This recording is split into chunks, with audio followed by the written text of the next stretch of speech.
la abundante paz y gracia de nuestro Señor y Salvador Jesucristo siga guardando la vida de cada uno de ustedes. Quisiera invitarles, si son tan amables, a que me acompañen en las Escrituras, y es Romanos capítulo 5, versículo 19. Romanos capítulo 5, versículo 19 en adelante. Y cuando usted tenga este texto, quisiera leamos juntos la palabra del Señor. Pero antes quiero expresar lo siguiente. Desde que inició este año hemos estado hablando en una serie de enseñanzas sobre lo que es conociendo la voluntad de Dios por medio de la vida del Espíritu. Y la realidad es que hemos abordado una serie de temas, de subtemas, desde los cuales se ha estado hablando de algunas temáticas relevantes, dentro de las cuales se está siendo guiados por el Espíritu en medio de un mundo carnal, siendo guiados por el Espíritu por medio de la palabra, siendo guiados por el Espíritu por medio de una vida de oración, siendo guiados por el Espíritu por medio del conocimiento de su voluntad, entre otros aspectos que todo el equipo y liderazgo de esta casa de fe ha estado agotando. Entrando en la conclusión de esta serie de enseñanzas, hablamos del tema guiados por el Espíritu mediante una vida de obediencia. Pero el punto es que no logramos concluir lo que tenía que ver con la enseñanza por completo. Así que hoy entonces entramos en la segunda parte de la misma y de esta forma entramos en lo que es la conclusión de esta serie de enseñanzas. Si usted se perdió alguna, va al canal de YouTube, ahí está íntegramente para poder revisarla. Y quiero afirmar estas declaraciones. Romanos capítulo 5, verso 19 y sus versos siguientes. Dice la Escritura: porque así como por la desobediencia de un hombre los muchos fueron constituidos pecadores, así también por la obediencia de uno los muchos serán constituidos justos. Pero la ley se introdujo para que el pecado abundase, mas cuando el pecado abundó, sobreabundó la gracia, para que así como el pecado reinó para muerte, así también la gracia reine por la justicia para vida eterna mediante Jesucristo, Señor nuestro. Porque así como la desobediencia entró por un hombre y muchos fueron constituidos pecadores, así también la obediencia entró por uno solo para que muchos fuésemos constituidos justos. Qué interesante y poderosa declaración hace Romanos capítulo 5, versículo 19. Y es mi deber contextualizar la enseñanza anterior para que podamos conectar con esta segunda y última entrega.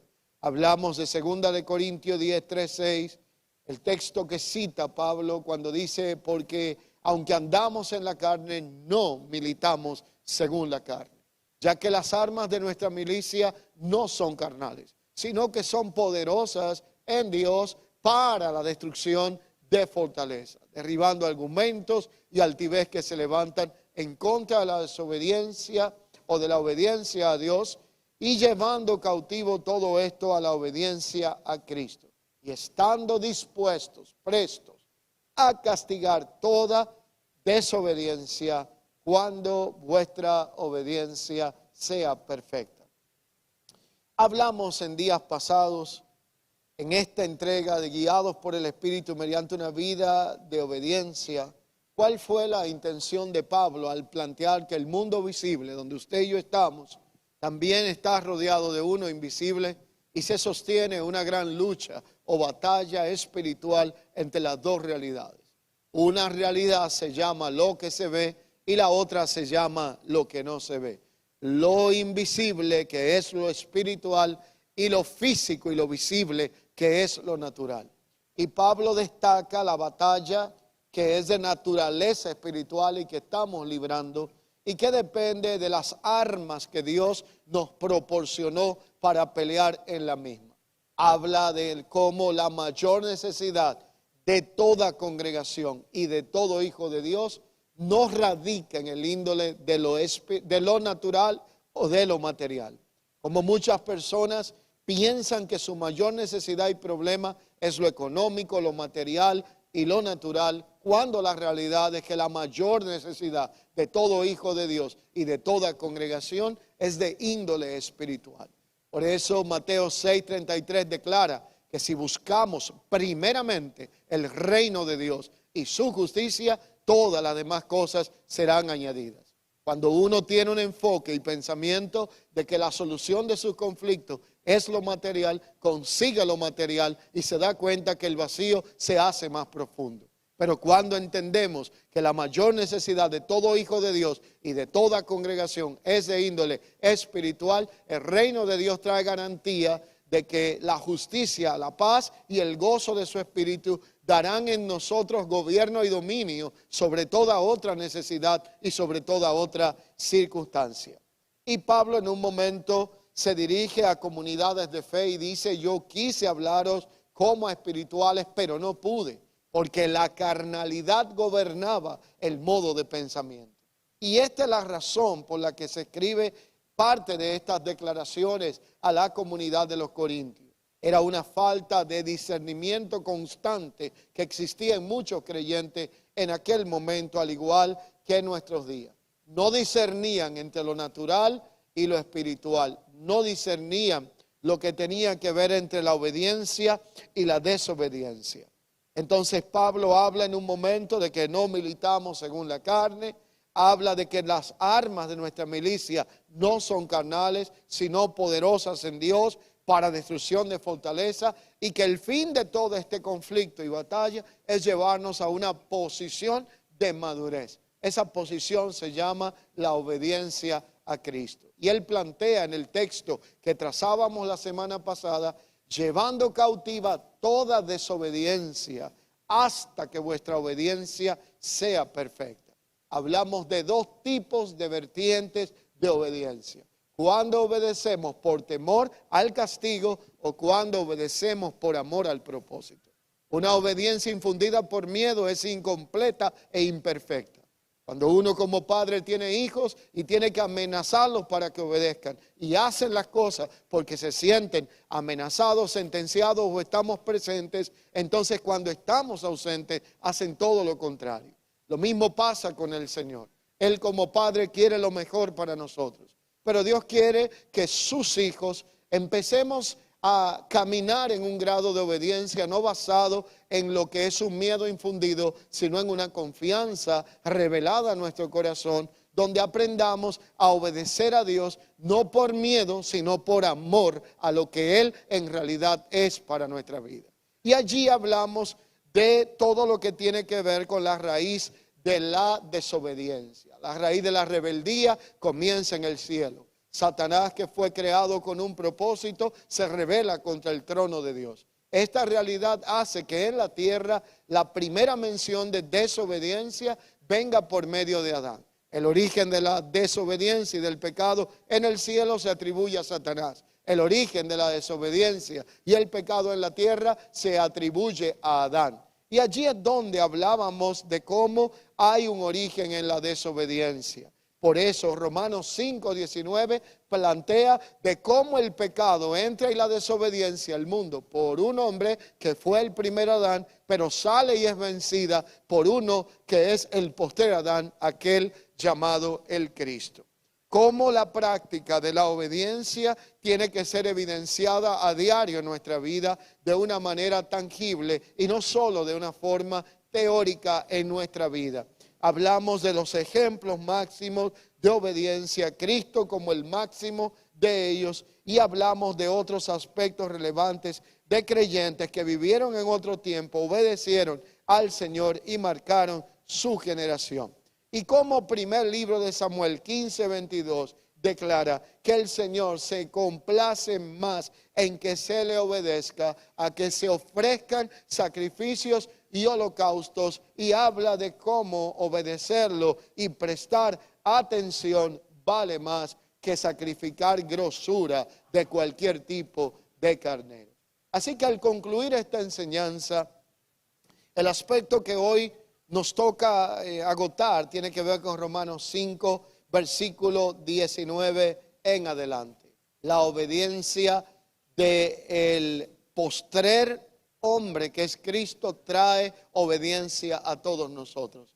Por causa de que la desobediencia del primero que fue Adán trajo la desobediencia y la muerte a todos los que siguieron su ejemplo. Ahora la pregunta es, ¿qué es obedecer según la perspectiva bíblica? Y es que cuando hablamos de obedecer estamos hablando de confiar, escuchar, someterse y rendirse primeramente a Dios y a su palabra. Desde el ámbito y el punto de vista de fe, usted no puede argumentar que ha obedecido a Dios o que está dispuesto a obedecer a Dios si no hay una disposición de acatar lo que Dios ha dicho por su palabra, de seguir la instrucción, que es la práctica de la obediencia de lo que Dios ha establecido, o de someter y rendir a Dios áreas de nuestra vida para que éstas sean llevadas a una condición llamada la obediencia.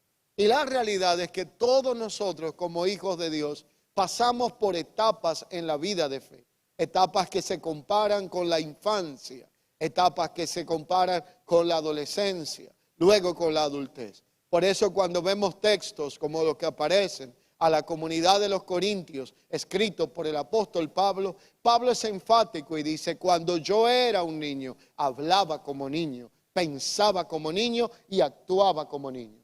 Cuando fui dejándolo de niño, empecé a actuar con un grado mayor de madurez. Y es que todos nosotros, en algún momento de la vida de fe, luego de la experiencia de un nuevo nacimiento, haber sido trasladado del reino de las tinieblas al reino de la luz, pasamos por etapas de una especie de inocencia espiritual, pero a la misma vez de inmadurez espiritual que está ligada a una condición de carnalidad. Ahí es donde nosotros sabemos lo que Dios quiere y qué es lo que Dios pide, pero carecemos de fuerza para poder obedecerlo y ejecutarlo. Ahí es donde Pablo en un momento determinado dice, yo en un momento determinado me he sentido miserable, declara Romanos cuando usted lee sus primeros capítulos 7 en adelante, porque Pablo dice, he descubierto que tengo una situación.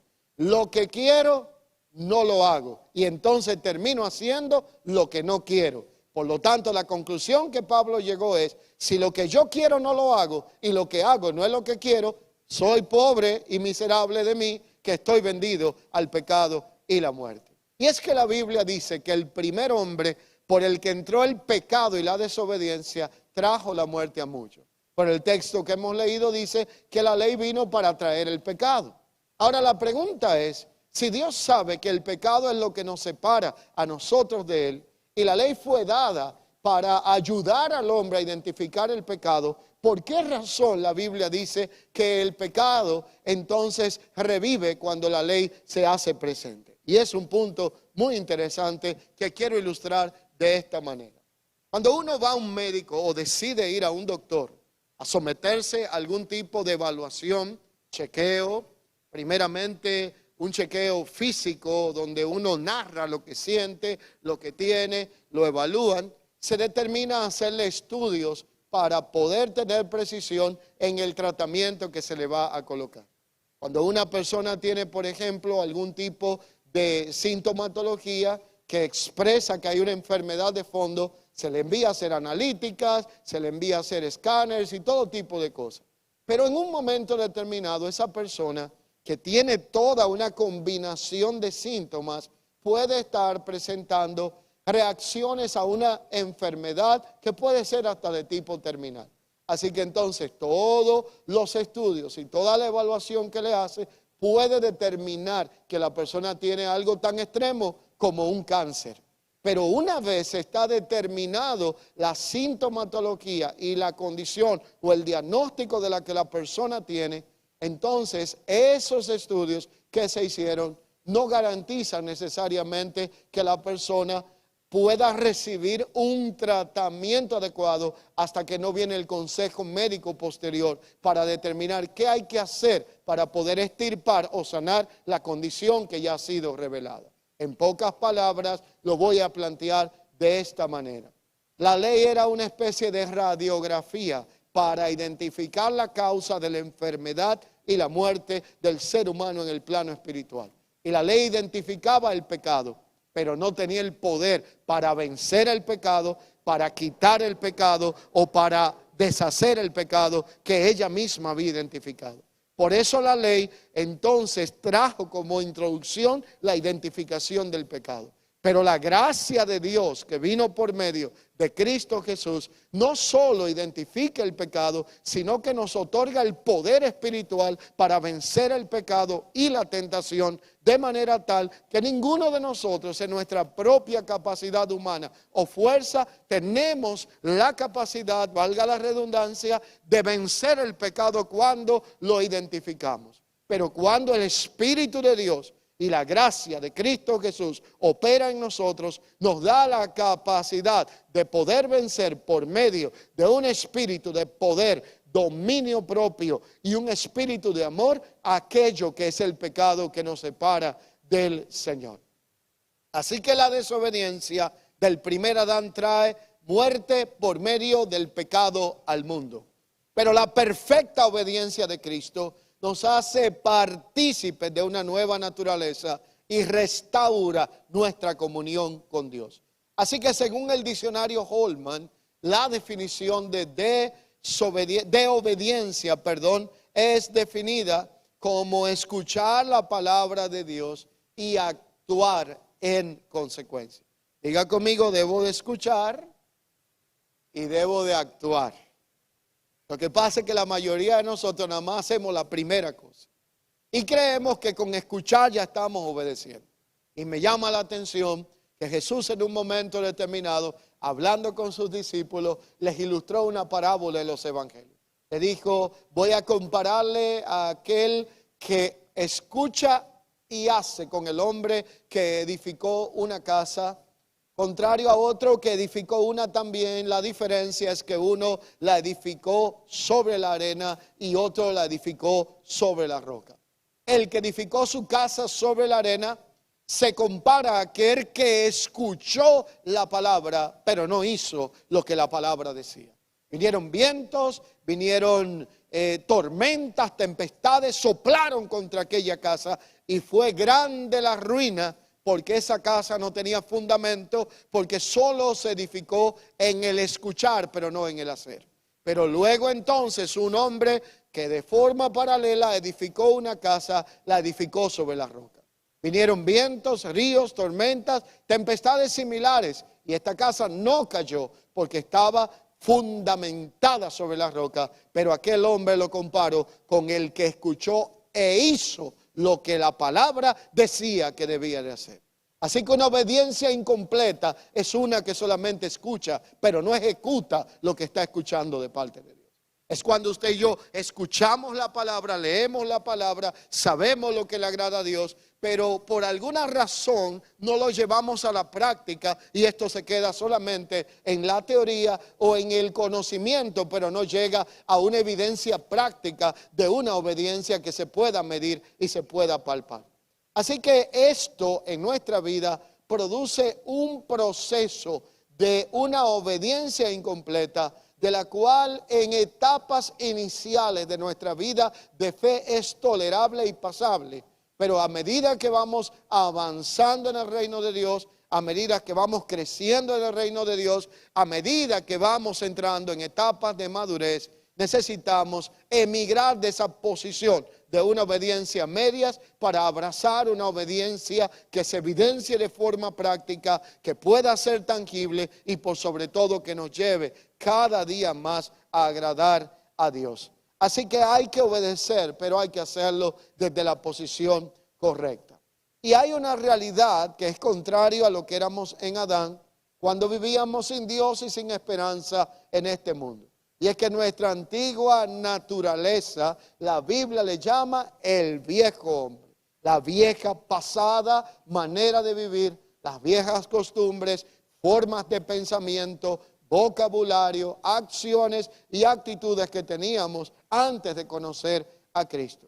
Pero el viejo hombre va más allá de un patrón, de una cultura pecaminosa. Ese viejo hombre es aquel que se opone al propósito de Dios, es aquel que intenta impedir que se lleve a cabo el orden que Dios ha establecido y resiste todo lo que tiene que ver con la vida de Dios. Pero cuando conocemos lo que sucedió en la cruz, es a través de la cruz que disfrutamos de una nueva naturaleza. Ahí es donde la Biblia dice, de modo que si alguno está en Cristo, las cosas viejas pasaron y aquí todas son hechas nuevas. Y esa vieja naturaleza versus la nueva naturaleza implica un cambio de condición. Ese cambio de condición permite que usted y yo podamos tener un nuevo estilo de vida. Allí somos ajustados, perfeccionados. Dios trata con nosotros en áreas de nuestra existencia. Para mí lo más parecido a un creyente que todavía Dios puede tratar con él por su espíritu es un edificio en construcción. Usted entra a un edificio en construcción y si lo están haciendo con las leyes de construcción en el país que sea, tiene que tener letreros de aviso de que hay peligro, de que hay áreas que están incompletas y si a usted le pasa algo y el letrero está, usted no tiene un derecho legal de demandar la construcción porque hubo una advertencia. Así que cada uno de los que estamos siendo tratados por Dios en lo que el Espíritu de Dios está trabajando, que todavía está tratando con nuestro carácter, está tratando con nuestra conducta, con nuestro vocabulario, con nuestro pensamiento, somos como edificios en construcción. Esto implica que no estamos terminados. Dios está trabajando en nosotros. Y cada vez que alguien te diga, tú tienes tus defectos, tú tienes tal cosa, y esto pasa mucho en los matrimonios, en la familia, usted le dice en toda confianza que Dios todavía está construyendo algo en mi vida. En cuanto a lo que está aquí, Dios está construyendo algo. A ver, sinceramente, yo levanto las dos manos. Sobre todo cuando uno maneja en este país, se da cuenta que Dios está construyendo muchas cosas en nosotros. Hay unos acróbatas del guía que te frenan, te sacan la mano, te dicen dos cosas, te violan tu derecho y usted tiene que ser probado en paciencia, en vocabulario y hasta en dominio propio. Eso no le pasa a ninguno de ustedes. Ustedes se ven bonitos ahí. Pero a algunos nos ha sucedido cosas. Sobre todo cuando usted está haciendo una fila y su derecho es que usted, aunque va tarde, tiene otro compromiso, es el próximo, pero aparece un gracioso que entra adelante y se pone a mirar para otro lado, toma un teléfono, hace que no es con él y pareciera que el otro sí tiene derecho, pero usted no. Y una cantidad de cosas que violentan a veces nuestro derecho o no, pero hacen que nosotros perdamos el estribo y allí tenemos que encontrar de nuevo esa mentalidad de entender que Dios todavía está trabajando con nosotros. Diga conmigo, estoy en proceso de construcción. Y eso es bueno saberlo.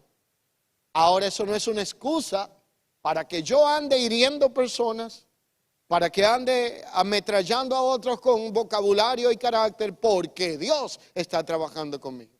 Sino que porque Dios está trabajando conmigo, hay áreas que debo de aprender a rendirla a la presencia del Señor.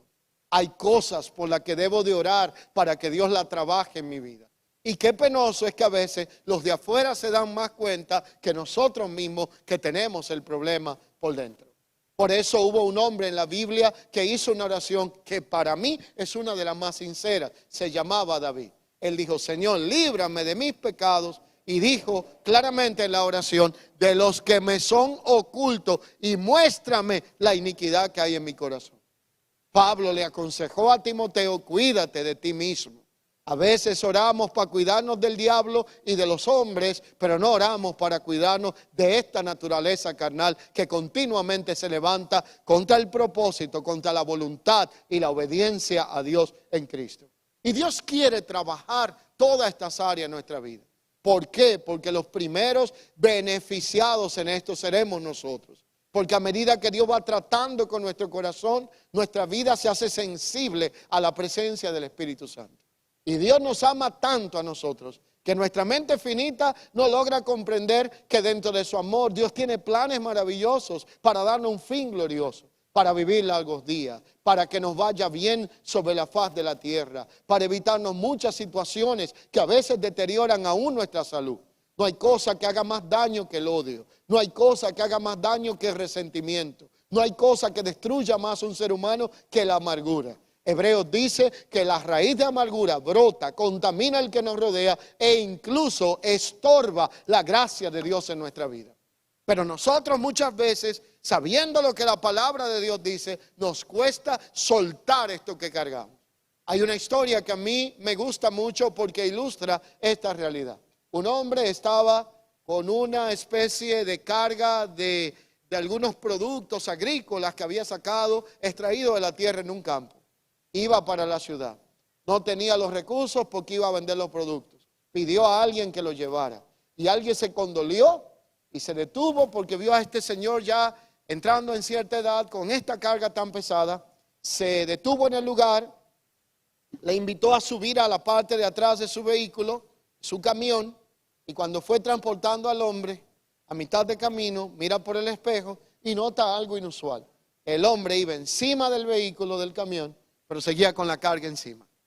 Así que el chofer se detuvo y le dijo: amigo, yo lo estoy encaminando para que usted descanse. El hombre dijo: sí, muchas gracias. Le dice: ¿por qué usted no suelta la carga que tiene encima? Dice: porque yo no sabía que usted me estaba llevando y que yo podía poner la carga en este lugar. Así que parece sencillo, pero cuando el hombre dijo: pues claro, la idea es esa, el hombre soltó la carga, respiró profundo y empezó a disfrutar el viaje. Quiero citar esto que parece una simple ilustración. La mayoría de nosotros fuimos transportados por el Señor a un nuevo estilo de vida y estamos en la mano de Dios sostenidos, pero no hemos soltado la carga que traemos sobre nuestra espalda. La carga de la falta del perdón, la carga de la falta de confianza en Dios, la carga de amarguras que cargamos en el corazón, de cantidad de cosas que han sucedido en nuestra vida, no porque Dios quiso, ni porque el diablo, que a todos se lo achacamos a él, ha querido, sino porque muchas veces nosotros cometimos errores, decisiones incorrectas. Quisiéramos tener una máquina de devolución de tiempo para volver a hacer las cosas como fuera, con la sabiduría y la madurez que hoy tenemos, pero ya no se puede. Y ahora no queda más que empezar a soltar la autoculpa, soltar la frustración, el castigo que nos imponemos nosotros mismos y entender que si Dios ha sido capaz de perdonar nuestros pecados y juntamente con ellos nuestras malas decisiones y juntamente con ellos nuestros errores y juntamente con ellos nuestros desaciertos, ¿por qué nos cuesta tanto a nosotros mismos aprender a perdonarnos como Dios nos perdonó? Y cuando hablamos de entrar en esta etapa de madurez y abrazar esa obediencia que Cristo nos invita a abrazar, necesitamos entender que hay que vivir un evangelio en donde aprendamos a soltar los residuos de esa vieja naturaleza carnal y aprendamos a vivir como hijos de Dios, que podamos operar en un grado de madurez y de obediencia a Cristo Jesús. Cuando vivimos desde la vieja naturaleza, vamos a arrastrar frustración. Pero cuando aprendemos a vivir en la nueva naturaleza y soltamos todas esas cargas que atraíamos a nuestra vida, ahora vamos a encontrar deleite en el evangelio de Cristo. Hay muchas personas que están en Cristo y no logran disfrutar de deleite. Para mí, que solo cambiaron de religión, pero no cambiaron el pensamiento y el entendimiento de lo que Dios quiere hacer en su vida. Les cuesta reírse, les cuesta alabar a Dios. Usted no sabe si lo bautizaron con agua o con vinagre agrio de algún tipo de naranja o no sé de qué, porque es como que tienen un sinónimo en su mente de que una vida espiritual es una vida de un santurrón que solamente está todo el tiempo diciéndote: hola, ¿qué tal? ¿Cómo estás? Y no aprenden que disfrutar la vida en Dios produce un deleite que es indescriptible. Ahí es donde usted se ríe en medio del conflicto. Aprende a dar gracias a Dios en medio de las circunstancias. sabe que tiene un problema y no es irresponsable en no enfrentarlo, pero sabe que tiene un Dios que pelea a nuestro favor y que resuelve lo que el hombre dice que es imposible y lo hace posible. ¿Cómo no gozarse uno en la presencia del Señor? Si se te levanta un enemigo, ya no pelea contra ti, sino contra aquel que tú representas en tu vida. Si levantan una calumnia en tu contra, Dios dice que la convierte en bienaventuranza, porque bienaventurados somos cuando de vosotros digan algo mintiendo. La Biblia promete que ninguna alma forjada prosperará contra nosotros, que condenaremos toda lengua que se levante en juicio, y eso es herencia del Señor para sus hijos. Si usted y yo, el enemigo más grande que tenemos es Satanás, y Jesús dijo: Satanás no tiene nada en vosotros, está vencido en la cruz del Calvario. Usted y yo debemos de alegrarnos de que no solamente tenemos la vida eterna, sino que tenemos un Dios que nunca ha perdido una batalla y no la perderá jamás. Por lo tanto, hay motivo para celebrar y deleitarse en la presencia del Señor. Sus misericordias son nuevas cada mañana. Su propósito está vigente a favor de nuestra vida. No hay arma forjada que lo detenga, no hay diagnóstico médico que lo destruya. Todo está a nuestro favor cuando estamos alineados al propósito de Dios en nuestra vida. Pero tenemos tantas personas religiosas tratando de obedecer la voluntad de Dios, que Dios ha expresado por medio de su palabra, y no pueden, porque lo hacen desde una vieja naturaleza. Y ahí es donde la vida del Espíritu nos guía a nosotros a aprender a obedecer a Dios. No por fuerza, no por miedo infundido, sino por una realidad espiritual orgánica que nace de un corazón agradecido.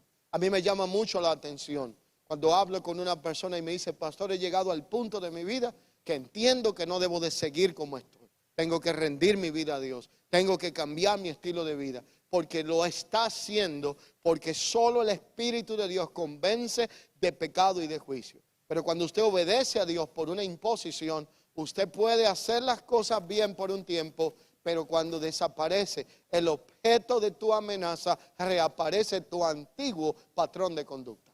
Y esto habla mucho de cuando una persona ha fallado, ha caído, ha pecado, y trabajamos los procesos que llamamos procesos de restauración. Yo creo mucho en la restauración, pero lo que no creo es un proceso disciplinario impuesto según la mentalidad del hombre y no según el propósito de Dios. Y es que cuando alguien falla y cae en pecado, lo primero que hacemos es hacer una especie como de juzgado eclesiástico para declarar una condena. 6 meses a un año de disciplina. Pero en esos 6 meses al año nadie se interesa en saber cómo está esa vida. Nadie se interesa en ver si en verdad tiene un seguimiento espiritual, una sanidad, una restauración, un proceso que identifique cuál fue la causa que lo llevó a hacer lo que hizo, porque siempre hay una causa detrás de cada cosa. Y después que pasa la disciplina, la persona vuelve a su función, pero vuelve y cae, porque cuando desaparece el objeto de su amenaza, reaparece el patrón de conducta. Es que no tratamos la fiebre en el cuerpo, sino en la sábana. Y nos olvidamos de lo que en realidad tenía que ser trabajado para que hubiese una restauración integral y una transformación que garantizara que aquel que ha sido sorprendido en una falta, según dice la Biblia, vosotros que sois espirituales, restáurenle con un espíritu de mansedumbre, no acribíllenlo en un paredón. Pero la mentalidad religiosa solamente busca el castigo. La mentalidad del Espíritu solamente busca la restauración, entendiendo que no somos vasos desechables que una vez servimos y ahora hay que botarnos, sino que tenemos que restaurarnos. Y déjenme decirle una cosa: una pieza vale mucho cuando está completa, pero cuando una pieza se rompe y alguien la restaura y la pone nueva de nuevo, pero en un proceso de restauración, su valor se incrementa porque hay una historia detrás de esa pieza que evidencia que lo que un día pudo ir a la basura ahora es útil para mostrar el propósito para el cual se pudo restaurar. Sé que todos hemos tenido etapas, que hemos tenido procesos en nuestra vida. Las caídas externas se conocen más que las internas. ¿Cuántas veces fallamos en nuestro corazón? ¿Cuántas veces fallamos en nuestra mente? La intención de Dios es restaurarnos, levantarnos, pero llevarnos a un grado de obediencia donde nosotros entendamos que obedecer a Dios es algo más que guardar reglas, es una actitud del corazón, una actitud genuina de hacer su voluntad, de obedecer lo que Él dice, de mostrarle nuestro amor no solo de palabras y pensamientos, sino también de acción. Y esa realidad entonces trae un perfeccionamiento a nuestra vida, y ese perfeccionamiento involucra un padecimiento. Y es que obedecer es algo que se aprende. Y fíjese, yo quiero que usted lea un texto conmigo, si tiene Biblia, que dice en Hebreos 5:8 lo siguiente. Y hablando de Jesús dice, y aunque era hijo, por lo que padeció, aprendió la obediencia. Y habiendo sido perfeccionado, vino a ser autor de eterna salvación para todos los que le obedecen. Y fue declarado por Dios sumo sacerdote según el orden de Melquisedec. Aunque era hijo, por lo que padeció, aprendió la obediencia. Así que la obediencia se aprende, y la escuela que enseña más obediencia se llama el padecimiento. Sería masoquismo de nuestra parte, habiendo padecido, volver a repetir las mismas conductas que nos llevaron a padecer. En pocas palabras, después del padecimiento, tiene que haber una autoevaluación para entender el por qué caímos en ciertas cosas, para modificar patrones de conducta y entender que nuestra capacidad no es suficiente y necesitamos al Espíritu de Dios que nos ayude para poder tener un estilo de vida que honre a Dios. Así que uno de los principales resultados de la obediencia es producir, tome nota, sabiduría para el bien e ingenuidad para el mal. La obediencia quiere que seamos sabios para practicar el bien e ingenuos para practicar el mal. Y allí es donde en las Sagradas Escrituras nos encontramos muchos ejemplos de obediencia, obediencia práctica. Hay personajes que aún en medio de situación extrema obedecieron al Señor. Hemos citado a José como uno que en Génesis 39:2 la Biblia dice que fue capaz de obedecer a Dios aún en situaciones extremas. Citamos a Daniel 1:8, cuando aún llevado y amenazado al foso de los leones, se le prohibió orar y adorar a Dios, y él lo hizo entendiendo que su Dios podía librarlo de la amenaza del hombre. El caso de Esther, aquella que en un momento determinado le fue dicho, si tú callas en este tiempo, respiro y liberación vendrá de otro lugar, pero tú y la casa de tu padre perecerán. Y esta mujer se preparó, se organizó, estuvo en aceite, se puso hermosa para ir a presentarse ante un rey que podía dar una orden para matarla. Pero ella pudo interceder por una nación que existe hasta el día de hoy, y es la nación de Israel. Porque la obediencia de uno puede alcanzar a muchos. Porque usted no sabe si lo que usted hoy obedece a Dios será un regalo y una herencia que nadie le podrá quitar a tu generación. Pero la desobediencia de hoy también puede pasar. En el caso contrario, factura a la generación del mañana. Y es que hay que aprender que la obediencia tiene un resultado y una factura que se paga en un alto precio. Pero también tiene grandes recompensas. Y hay que aprender a comprobar que por medio de la obediencia conocemos el objetivo al cual la obediencia nos lleva, que es conocer la buena y agradable y perfecta voluntad de Dios para nuestra vida.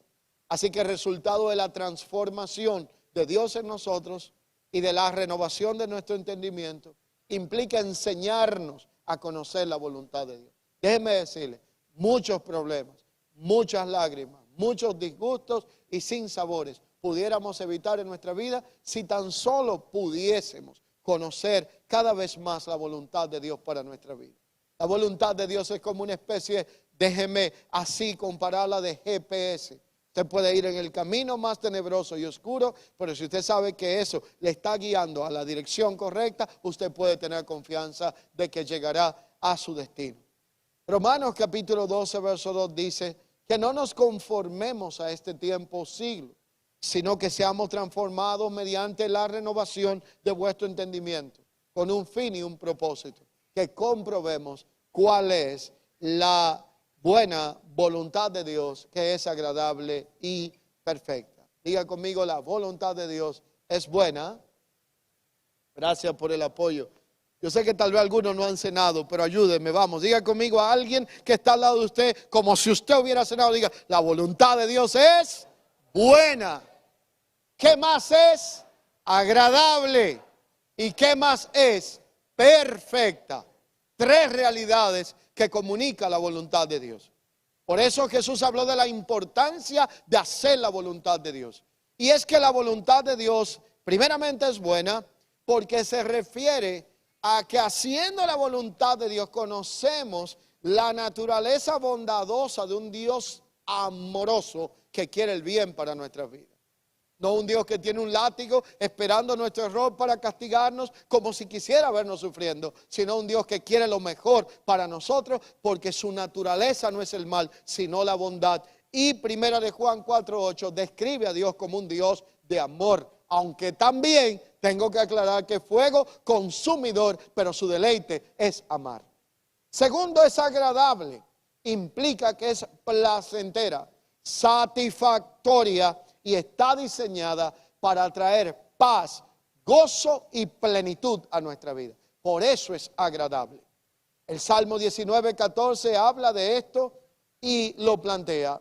Y lo tercero es que la voluntad de Dios es como Él, perfecta, y eso implica que la voluntad de Dios no tiene defecto ni error en su designio. Dios no se equivoca y cuando Él quiere algo para nosotros y nosotros aprendemos a identificar lo que Él quiere para nuestra vida y le podemos obedecer, hay garantía de que nos irá bien y tendremos victoria porque Dios no comete errores. Por eso su voluntad no solamente es buena y agradable, sino también que es perfecta.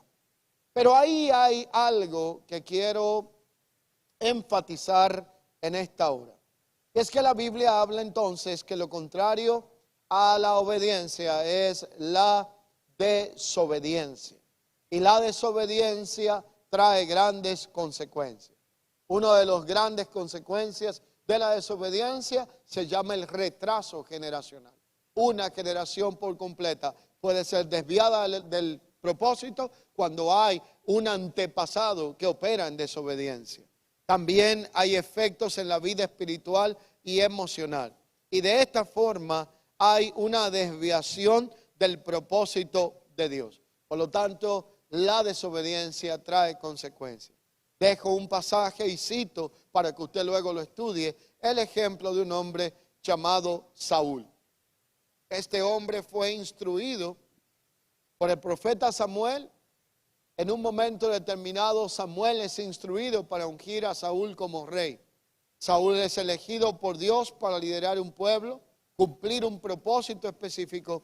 Pero aunque Saúl en primer libro de Samuel, capítulo 15, comenzó un reinado con todo lo prometedor que podía haber, un reino prometedor, entonces en un momento determinado, primer libro de Samuel 15:9, dice que Dios envió a Saúl como rey a exterminar una tierra y todo lo que la habitaba por la maldad que allí había. Y Saúl, entonces fue a aquel lugar como rey y vio que había unas vacas bonitas y vio que había un ganado bonito y dijo, espérate Señor, que eso tú lo mandaste a destruir, pero eso yo lo estoy considerando para otra cosa. Y cometió el error de tener una obediencia a medias. Y cuando usted estudia primer libro de Samuel 15, 22 al 23, dice que en un momento determinado Dios citó este texto a el profeta Samuel para que confrontara al rey que él mismo había elegido llamado Saúl. Y le dijo, porque como pecado de adivinación es la rebelión. Y como ídolos es la idolatría y la obstinación. Por cuanto desechaste la palabra del Señor, Él también te ha desechado para que no sea rey. ¿Qué tan grave es la obstinación? Y cómo la rebelión y la obstinación es una especie de versión más sofisticada de la desobediencia, pero todavía con más grandes consecuencias. ¿Y qué es la obstinación? Es cuando Dios está tratando de llevarme por este camino, pero a mí se me ocurre que es por este que debo de ir. Es cuando Dios quiere evitar algo en mi vida, pero a mí se me ocurre hacerlo, no a la manera de Dios, sino a mi manera. Y la Biblia dice que como una especie de hechicería es la obstinación, porque va en contra de lo que Dios ha dicho, aun cuando nosotros tenemos señales y nos damos cuenta de que Dios no quiere algo para nuestra vida. Aquí yo voy a hacer una pregunta que no es para que usted me levante la mano, sino que se la responda a usted mismo. ¿Cuántas veces en nuestra vida hemos ido a hacer algo? Hemos tenido una buena idea, una buena intención, y en el camino o en el proceso nos hemos dado cuenta por múltiples días de que Dios no está de acuerdo con eso, pero nosotros hemos seguido haciéndolo a nuestra manera. El resultado final termina mal. Casi siempre nos genera situaciones después difíciles. Y qué bueno que Dios no es como nuestros cónyuges, los que estamos casados. Porque los cónyuges tienen la tendencia, sobre todo la mujer al hombre, que después que viene el golpe, le pone la mano en el hombro y dice, te lo dije. Y la mano pesa más que el golpe que usted se dio. Porque alguien siempre ve el peligro, pero otro sigue como si no estuviera pasando nada. Y es que la obstinación es peligrosa porque es cuando usted decide hacer algo contra el consejo que se le está dando para que le vaya bien. Trae consecuencias. Y Dios le habló a Samuel y dijo, a quien tú ungiste para que fuera rey, dile que yo no lo he aprobado y lo estoy declarando como alguien que ha sido desechado para que no siga reinando. Porque empezó bien, pero terminó mal. Diga conmigo, no basta con empezar bien, sino que hay que terminar bien también. Es que muchas personas empiezan bien en el camino del Señor, en la fe, en muchas cosas, pero nunca terminan de la forma que iniciaron. Y si hay algo que en tu vida o en mi vida está fuera de lo que comenzó bien, estamos a tiempo de enmendarlo y reencauzarlo para que pueda tomar el objetivo que Dios quiere para nosotros. Allí es donde entonces aprendemos que cuando practicamos esta justicia, Dios trae grandes resultados a nuestra vida, y parte de esos resultados que trae la práctica de la obediencia es garantía de victoria y de que todo lo que emprendamos saldrá bien, por cuanto es conforme a aquella voluntad de Dios que es buena, agradable y perfecta en nuestra vida. Así que recapitulo y concluyo esta enseñanza. Si somos guiados por el Espíritu, debemos de comprender que la vida del Espíritu produce una especie de batalla espiritual. No estamos en medio de una batalla física solamente, sino una batalla espiritual, argumentos, altivez, pensamientos, cosas que se levantan en nuestra vida y en nuestra mente para que no nos enfoquemos en la voluntad de Dios. La naturaleza de esta batalla tiene conflictos terrenales y fuerzas espirituales que debemos de resistir. Pero las armas de nuestra milicia no son carnales, sino también espirituales y poderosas en Dios para la destrucción de fortaleza. La meta es llevar todo pensamiento, altivez y toda resistencia de nuestro corazón que se levanta a la obediencia a Cristo, sometiéndolo a la voluntad de Dios y llevándolo a la cruz. Para ello necesitamos disciplina espiritual, madurez espiritual, pero también tener una vida en el Espíritu. Esto no se resuelve por conocimiento, ni por fuerza, ni por capacidad, sino con su Santo Espíritu, ha dicho el Señor en su palabra. Vivir en el Espíritu implica desechar una mente carnal y aprender a escuchar a Dios por medio de su palabra, por medio de su voz y ser guiados por el Espíritu en nuestra vida. Resultado final, y con esto concluyo, es poder rendir ante Dios todo aquello que se levanta en contra de su perfecta voluntad y de que vivamos una vida en obediencia que agrade a Dios. La obediencia está conectada a la autoridad. Y es que cuando obedecemos, se nos otorga mayor autoridad, tanto espiritual como terrenal, para que podamos operar en ella, porque somos confiables de parte de Dios para darle el uso correcto a la autoridad que se nos ha dado en el Señor. Y como resultado final, la obediencia va a producir favor divino y nos va a llevar a tener gran retribución, porque Dios ha dicho en su palabra que Él honra a aquellos que le honran y aquel que entonces se exalza o se exalta a sí mismo y se llena de arrogancia y resistencia, será tenido en poco y hasta desechado por el Señor. Así que la realidad es que Dios quiere que sigamos guiados por el Espíritu para que podamos vivir una vida de obediencia, y para ello concluyo donde inicié. Romanos 5, 19. Porque así como por la desobediencia de un hombre los muchos fueron constituidos pecadores, así también por la obediencia de uno los muchos serán constituidos justos. La voluntad de Dios es que usted y yo seamos guiados por el Espíritu. Hemos iniciado este año con una serie de enseñanzas de cómo hay múltiples vías de ser guiados por el Espíritu. Quizá el año completo no nos hubiese dado para hablarlas todas, pero la idea es que el inicio de una nueva temporada tenga en nuestro corazón el asidero para que nosotros podamos hacerlo de la forma correcta. Haga en nosotros una reflexión profunda para que podamos ir en la dirección que el Espíritu de Dios quiere en nuestra vida. Iniciamos siendo guiados por el Espíritu a través de una vida en la palabra, y hoy concluimos esta serie guiados por el Espíritu por medio de una vida de obediencia.